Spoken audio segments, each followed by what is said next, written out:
तो आज हम कर रहे हैं 61 से लेकर 70 नंबर तक के क्वेश्चन डिस्कस। इससे पहले हमने 1 से लेकर 60 नंबर तक के क्वेश्चन कर लिए थे और उसमें 10-10 क्वेश्चन के 6 पार्ट बना चुके हैं अब तक। उनमें से अगर आपने वो वीडियो नहीं देखे हैं तो डिस्क्रिप्शन में उनकी लिंक पिन कर दूंगा मैं, वहाँ से जाके आप देख सकते हैं। और ये हम संविधान के 100 इम्पोर्टेंट क्वेश्चन कर रहे हैं, उसमें 10-10 क्वेश्चन के पर पार्ट बना रहे हैं। तो ये है आज 7वां पार्ट 61 से लेकर 70 नंबर तक का क्वेश्चन, जिसमें हम क्वेश्चन डिटेल से डिस्कस करेंगे। राष्ट्रपति की आपातकालीन शक्तियों के बारे में है मुख्यतः ये, और कुछ है कोर्ट, हाई कोर्ट के बारे में, सुप्रीम कोर्ट के बारे में। पिछला जो वीडियो था 6 नंबर का पार्ट, उसमें हमने सुप्रीम कोर्ट और हाई कोर्ट के बारे में इन डेप्थ डिस्कस किया है। तो अगर वो वीडियो आपने नहीं देखा है तो वो देख सकते हैं। तो चलिए आज का वीडियो शुरू करते हैं। सबसे पहला क्वेश्चन, किस केंद्र शासित प्रदेश यानी यूनियन टेरिटरी यूटीज का अपना खुद का उच्च न्यायालय है? तो इनमें से तो कोई नहीं है। लक्षद्वीप, दमन दीव, पांडिचेरी इनका नहीं है। सबसे पहले भारत में 28 राज्य हैं और 8 केंद्र शासित प्रदेश है। 28 राज्य और 8 केंद्र शासित प्रदेश, और कुल हाई कोर्ट है 25। कल हमने डिस्कस किया था, हाई कोर्ट का उल्लेख संविधान के आर्टिकल 214 से 231 के बीच में है। तो 25वां हाईकोर्ट अमरावती हाईकोर्ट है, 24वां हाईकोर्ट त्रिपुरा हाईकोर्ट था। इनमें कुछ राज्य ऐसे हैं जिनका खुद का हाईकोर्ट नहीं है, उनको पास के जो बड़े स्टेट है उनमें मर्ज कर दिया गया हाईकोर्ट के स्तर पर। जैसे कि गुवाहाटी हाईकोर्ट है, वो भारत का सबसे बड़ा, अगर क्षेत्रफल के हिसाब से देखें सबसे बड़ा एरिया कवर करता है वो न्याय देने के लिए। गुवाहाटी हाईकोर्ट असम में है, परंतु वो अरुणाचल प्रदेश और नागालैंड, मिजोरम इनके क्षेत्रों को भी वही कवर करता है। तो कुछ राज्य है जिनका खुद का हाई कोर्ट नहीं है। और यूटीज आमतौर पर छोटे राज्य होते हैं तो उनका खुद का हाई कोर्ट होता नहीं है, वो पास के जो बड़े राज्य हैं उनके हाई कोर्ट में मर्ज कर दिए जाते हैं, वो ही हाई कोर्ट उनका क्षेत्राधिकार देखता है। परंतु कुछ राज्य ऐसे भी है जिनका खुद का हाई कोर्ट है। उनमें है, एक तो दिल्ली पहले से था, दिल्ली में है, ये पहले से हाई कोर्ट था दिल्ली हाई कोर्ट। परंतु अभी इसमें एक चेंजेज हो रहा है, क्योंकि जब से जम्मू कश्मीर का पुनर्गठन हुआ है और जम्मू कश्मीर और लद्दाख दो नए यूटीज बने हैं, उसमें जम्मू कश्मीर और लद्दाख का संयुक्त रूप से एक श्रीनगर में ही हाई कोर्ट बनेगा। तो अभी दिल्ली और जम्मू कश्मीर दो ऐसे केंद्र शासित प्रदेश है जिनका खुद का भी हाई कोर्ट है। इसके अलावा 25 हाई कोर्ट टोटल है देश में, जिनमें 2 है केंद्र शासित प्रदेशों के, और बाकी है राज्यों के लेवल पर, जिनमें आसपास के छोटे राज्य या केंद्र शासित प्रदेश मर्ज कर दिए गए हैं।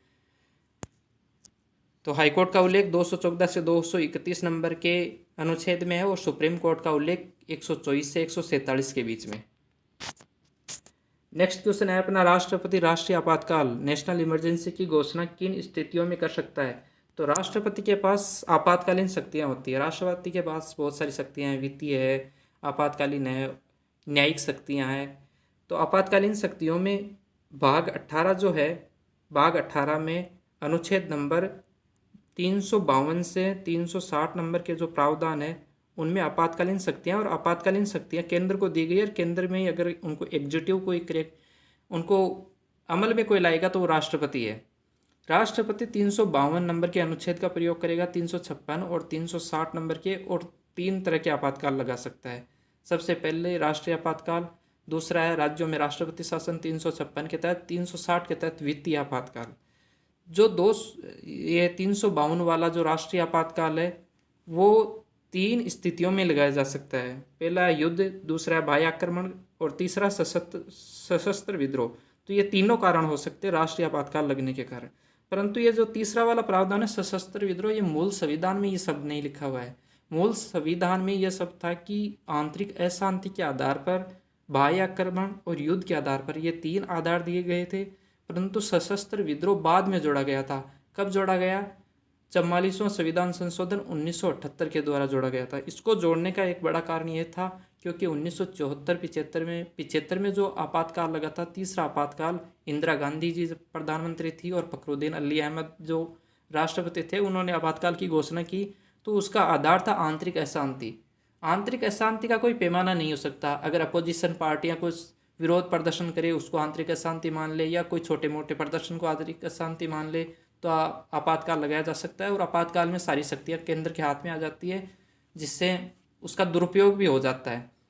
इसलिए फिर बाद में जब इंदिरा गांधी गवर्नमेंट गई और मोरारजी देसाई की सरकार आई 1977 में, जनता पार्टी की सरकार आई, उसके बाद उन्होंने, क्योंकि उनमें सरकार में जितने भी जो लोग थे वो उस आपातकाल के भुक्तभोगी थे, तो उन्होंने इस क्लोज को सबसे पहले हटाया कि ये जो आंतरिक अशांति के आधार पर आपातकाल लगा के हमको इतना प्रताड़ित किया गया है, उसको सबसे पहले हटाते हैं और उसको हटा के सशस्त्र विद्रोह कर दिया। यानी सरकार के खिलाफ अगर कोई शस्त्रों के सहित विद्रोह करेगा तो आपातकाल लगाया जा सकता राष्ट्रपति के द्वारा, वरना ऐसा कोई आधार नहीं होना चाहिए कि आंतरिक अशांति, ये तो सरकार खुद की हिसाब से डिसाइड कर लेती है आंतरिक अशांति क्या है और क्या नहीं है। तो सशस्त्र विद्रोह एक ऐसा कारण हो सकता है जिसमें आंतरिक अशांति की बजाय सशस्त्र विद्रोह अच्छा कारण है जिससे राष्ट्रीय आपातकाल लगाया जा सकता है। तो ये 3 कारण है और तीनों कारण 352 के तहत है। नेक्स्ट क्वेश्चन है, भारत में अब तक कितनी बार राष्ट्रीय आपातकाल की घोषणा की जा चुकी है? नेशनल इमरजेंसी अनाउंसमेंट कितनी बार की जा चुकी है? तो भारत में अब तक 3 बार राष्ट्रीय आपातकाल लगाया जा चुका है। 3 बार कब कब लगा है? तो सबसे पहले तो राष्ट्रीय आपातकाल लगता कौन से प्रावधान के तहत है? 352 में राष्ट्रीय आपातकाल का प्रावधान है संविधान के भाग 18 में, और राष्ट्रपति को यह शक्ति है कि वह मंत्रिमंडल की लिखित सिफारिश पर अपने विवेक से राष्ट्रीय आपात की घोषणा कर सकता है। तो सबसे पहले तो इसका आधार हो सकता है बाह्य आक्रमण, दूसरा हो सकता है युद्ध, और तीसरा हो सकता है आंतरिक अशांति, जिसको बाद में 44वें संविधान संशोधन द्वारा बदलकर सशस्त्र विद्रोह कर दिया गया था। तो पहला आपातकाल लगा था 1962 में।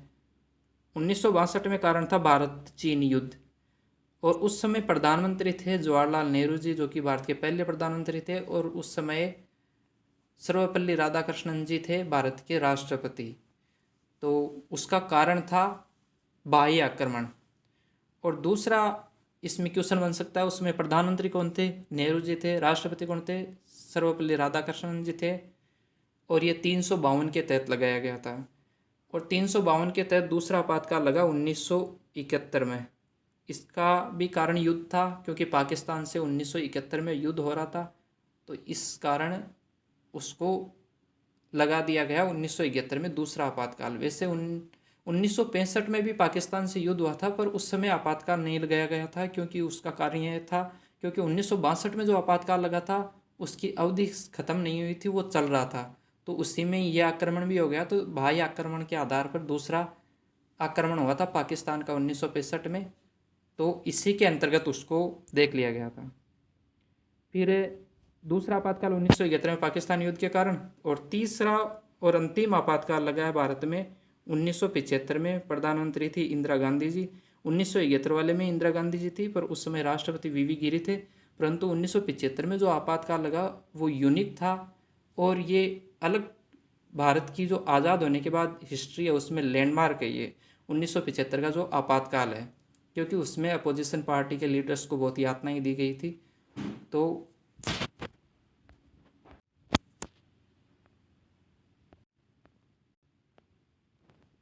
और तीसरे आपातकाल का आधार था आंतरिक अशांति के आधार पर। तो 1975 में तीसरा आपातकाल लगा था। इंदिरा गांधी प्रधानमंत्री थी, फखरुद्दीन अली अहमद राष्ट्रपति थे, और कारण था आंतरिक अशांति, जिसको बाद में हटा ही दिया गया था 44वें संविधान संशोधन के द्वारा 1978 में। उस समय 78 में जो 44वां संविधान संशोधन हुआ था, उस समय सरकार थी मोरारजी देसाई की, जनता पार्टी की, और उस समय राष्ट्रपति थे नीलम संजीव रेड्डी। तो अब तक 3 बार भारत में राष्ट्रीय आपातकाल लग चुका है, और वो 352 के तहत। नेक्स्ट क्वेश्चन आया ना, भारत में राष्ट्रपति किस अनुच्छेद के तहत देश में राष्ट्रीय आपात की घोषणा करता है? तो ये तो हमने अभी 2-3 बार डिस्कस कर लिया है पीछे। 352 के तहत राष्ट्रीय आपात की घोषणा करता है, 356 के तहत राष्ट्रपति शासन राज्यों में, और 360 के तहत ये वित्तीय आपात। ये भाग है 18 संविधान का, जिसमें 352 से लेके 360 नंबर तक के जो अनुच्छेद है उसमें राष्ट्रपति को आपातकालीन शक्तियाँ दी गई है। तो राष्ट्रपति 352 के तहत राष्ट्रीय आपात की घोषणा करता है, ये इसका आंसर हो गया। नेक्स्ट क्वेश्चन है अपना, संविधान के किस अनुच्छेद के आधार पर राज्यों में संवैधानिक तंत्र की विफलता पर राष्ट्रपति शासन प्रेसिडेंट रूल लगाया जा सकता है?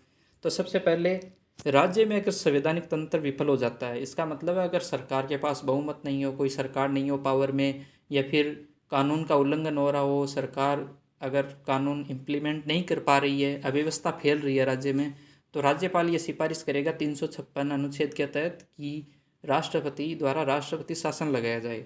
तो 356 नंबर के अनुच्छेद द्वारा राज्यों में राष्ट्रपति शासन लगाया जाता है और ये राज्यपाल सिफारिश करेगा और उसके बाद राज्यपाल के हाथ में पावर आ जाती है और राज्यपाल के थ्रू केंद्र के हाथ में डायरेक्ट सत्ता आ जाती है और वो उसको कंट्रोल करता है। नेक्स्ट क्वेश्चन है अपना, राज्यों में राष्ट्रपति शासन की अधिकतम अवधि क्या है? तो राष्ट्रपति ये घोषणा तो कर सकते हैं राष्ट्रपति शासन की, और वो 2 माह के अंतर्गत संसद से ये बिल पारित करवाएगा कि ये राष्ट्रपति शासन है, ये वैध है। उसको अगर पारित करवा लिया संसद के दोनों सदनों से तो फिर वो 6 माह तक रह सकता है। 6 माह के बाद उसको वापस 6 माह के लिए पारित करवा के 6 माह के अंतराल पर अधिकतम 3 वर्ष के लिए रख सकते हैं उसको।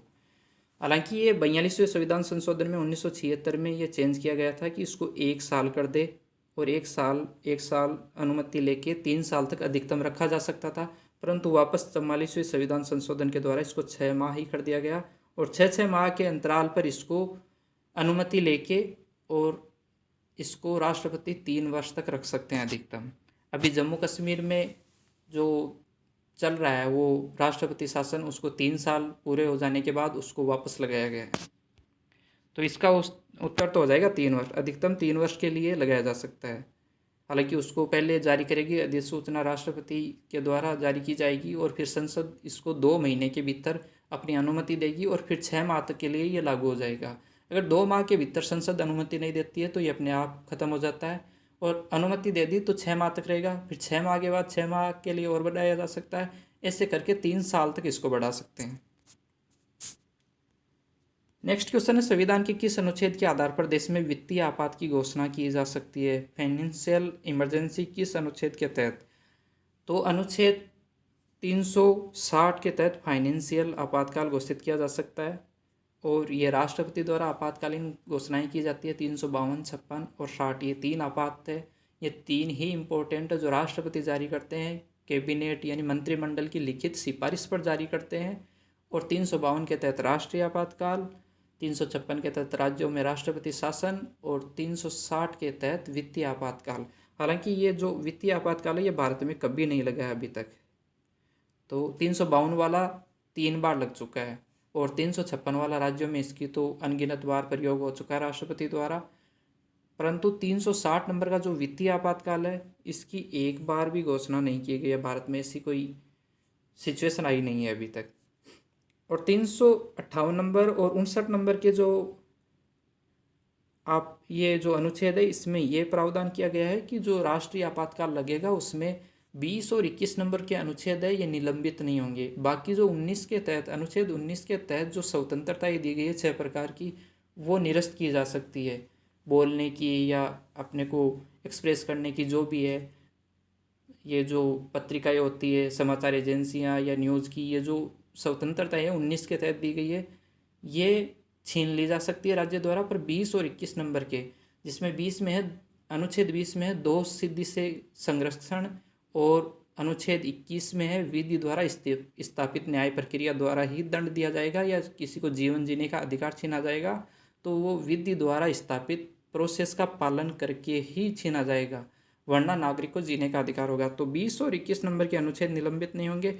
बाकी 352 नंबर का जो अनुच्छेद है उसमें राष्ट्रीय आपातकाल जब लगता है तो इसमें जो स्वतंत्रताएं हैं वो भी छीन ली जाती है। पर 20 और 21 नंबर का अनुच्छेद है वो कभी भी निलंबित नहीं हो सकता राष्ट्रपति शासन के दौरान भी।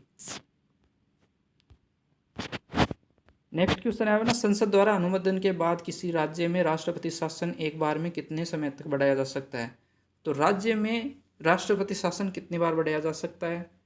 तो एक बार में ये 6 माह तक बढ़ाया जा सकता है, फिर 6 माह करके ये अधिकतम 3 साल के लिए बढ़ाया जा सकता है। और इसको सबसे पहले जब राष्ट्रपति अधिसूचना जारी करते हैं तो ये 2 महीने के अंदर संसद की परमिशन लेता है, फिर परमिशन लेने के बाद इसको 6 माह तक कंटिन्यू कर सकते हैं। 6 माह बाद संसद फिर परमिशन देगी और अगर उसको कंटिन्यू रखना है तो 6 माह करके इसको 3 साल तक रखा जा सकता है। तो प्रेसिडेंट रूल लगता है आर्टिकल नंबर 356 के तहत राज्य में, भाग 18 राष्ट्रपति की न्यायिक शक्तियों के तहत राज्यपाल की सिफारिश पर। नेक्स्ट क्वेश्चन है, राज्य में राष्ट्रपति शासन लगाने की स्थिति में कितने दिनों के अंदर उसकी संसद से स्वीकृति आवश्यक है? तो 2 माह, अभी मैंने बताया 2 माह मतलब हो गया 60 दिन। तो 60 दिन के भीतर संसद से परमिशन लेंगे राष्ट्रपति और फिर उसको कंटिन्यू करेंगे।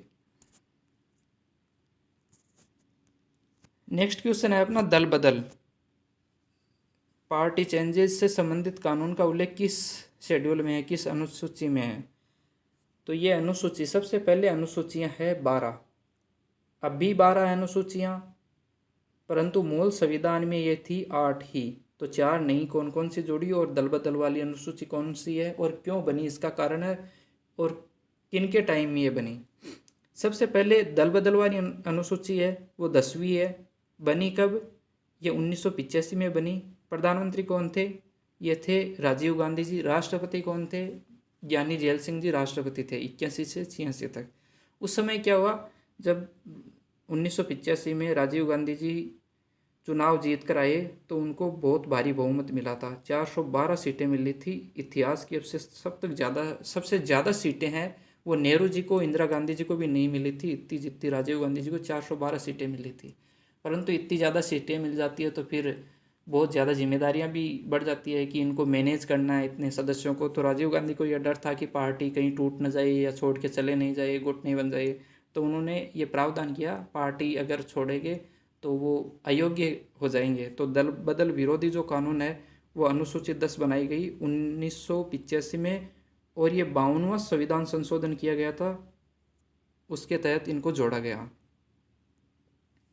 तो दल बदल से संबंधित कानून 10वीं अनुसूची में है। परंतु अनुसूचियाँ, सबसे पहली अनुसूची कौन सी है? तो सबसे पहली अनुसूची में है कि भारत के 28 राज्य और 8 यूटी होंगे। ये पहली अनुसूची में लिखा हुआ है, मतलब राज्य और केंद्र शासित प्रदेशों से संबंधित है। जैसे संविधान का भाग फर्स्ट है 1 से 4 नंबर तक है, उसमें 28 राज्य और 8 यूटी होंगे, वही प्रावधान सेम इसमें है। दूसरी अनुसूची है वो है वेतन और भत्तों से संबंधित, जिसमें राष्ट्रपति, उपराष्ट्रपति या मंत्री जो भी है उनके लिए क्या वेतन होने हैं, न्यायाधीशों के लिए उनका उल्लेख दूसरी अनुसूची में किया गया है। और वेतन मिलने के बाद फिर शपथ, तीसरी अनुसूची में शपथ के प्रारूप का उल्लेख किया गया है। हालांकि तीसरी अनुसूची में राष्ट्रपति, उपराष्ट्रपति और राज्यपाल की शपथ का उल्लेख नहीं है, ये इनके संबंधित अनुच्छेद है वहीं पे है। परंतु इसमें बाकी जो MP, MLA, मंत्री या सुप्रीम कोर्ट, हाई कोर्ट के जज है या केग है, CAG जो भी है, विधानसभा, लोकसभा, राज्यसभा के सदस्य, उनकी शपथ का प्रारूप अनुसूची 3 में दिया हुआ है। चौथी अनुसूची है राज्यसभा में सीटों का आवंटन, कि अधिकतम सीट इतनी होगी, इतनी राज्यों के लिए निर्वाचित, इतनी मनोनीत सदस्य होंगे, इतनी यूनियन टेरिटरीज के लिए है। और उसका डिटेल है कि सबसे ज़्यादा यूपी में 31 है, उसके बाद कम सबसे ज़्यादा कहाँ है, सबसे कम कहाँ है। तो ये चौथी अनुसूची में है। 5वीं अनुसूची में है अनुसूचित जाति जनजातीय क्षेत्रों का प्रशासन, यानी TSP क्षेत्रों के बारे में वर्णन किया है। हालांकि इसमें असम, त्रिपुरा और मेघालय, मिजोरम पर यह लागू नहीं है, इनके लिए 6वीं अलग अनुसूची है, अलग प्रावधान किए गए हैं इसमें। तो 6वीं अनुसूची असम, त्रिपुरा, मिजोरम, मेघालय के लिए। इसमें अलग ये है कि यहाँ पे जिला जनजातीय परिषदों की और स्थानीय जो जनजातियाँ हैं उनको शासन देने के लिए अलग से प्रावधान किए गए हैं।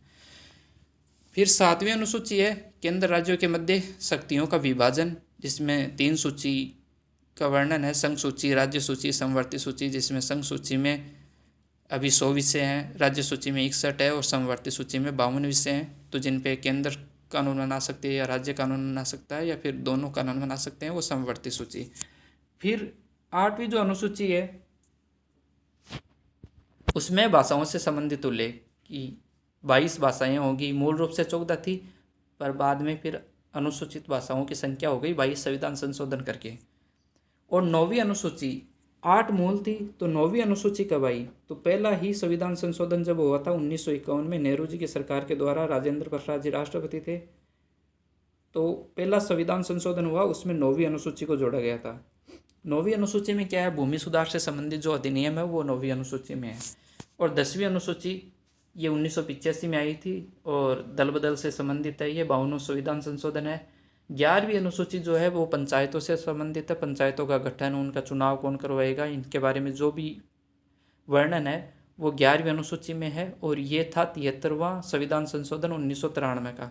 नरसिम्हा राव जी की सरकार थी उस समय। तो 11वीं है पंचायतों से संबंधित और 12वीं है नगर पालिकाओं से संबंधित। वो भी 74वां संविधान संशोधन था, दोनों साथ ही आए थे 1993 में। तो ये हो गई अनुसूचियों की बात। और ये लास्ट क्वेश्चन था, आज के हो गए क्वेश्चन कंप्लीट।